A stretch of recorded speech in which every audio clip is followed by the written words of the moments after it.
अमरीकी सदर Donald Trump ने गजा मुआहदे का दूसरा मरहला जल्द शुरू होने का इंदिया दे दिया है। टाइम्स ऑफ इजराइल के मुताबिक बुध को व्हाइट हाउस के ओवल ऑफिस में सहाफ़ी ने ट्रंप से पूछा कि गजा अमन मुआहदे का दूसरा मरहला कब शुरू होगा, जिस पर ट्रंप ने बराह रास्त जवाब देने से गुरेज किया और कहा कि फ़ेज़ 2 आगे बढ़ रहा है, ये बहुत जल्द शुरू होने वाला है। इससे पहले ट्रंप ने 14 अक्टूबर को दावा किया था कि दूसरा मरहला पहले ही शुरू हो चुका है।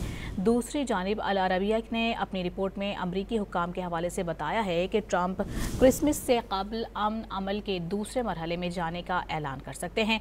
गजा में बैनुल-अक़वामी फ़ोर्स और नया हुकूमती ढांचा तकरीबन तैयार है, उसे आइंदा 2 से 3 हफ्तों में ज़ाहिर किए जाने का इम्कान है। दूसरी जानिब अल अरबिया ने अपनी रिपोर्ट में अमरीकी हुक्काम के हवाले से बताया है कि ट्रंप क्रिसमस से कबल अमन अमल के दूसरे मरहले में जाने का ऐलान कर सकते हैं। गजा में बैनुल-अक़वामी फ़ोर्स और नया हुकूमती ढांचा तकरीबन तैयार है, उसे आइंदा 2 से 3 हफ्तों में ज़ाहिर किए जाने का इम्कान है।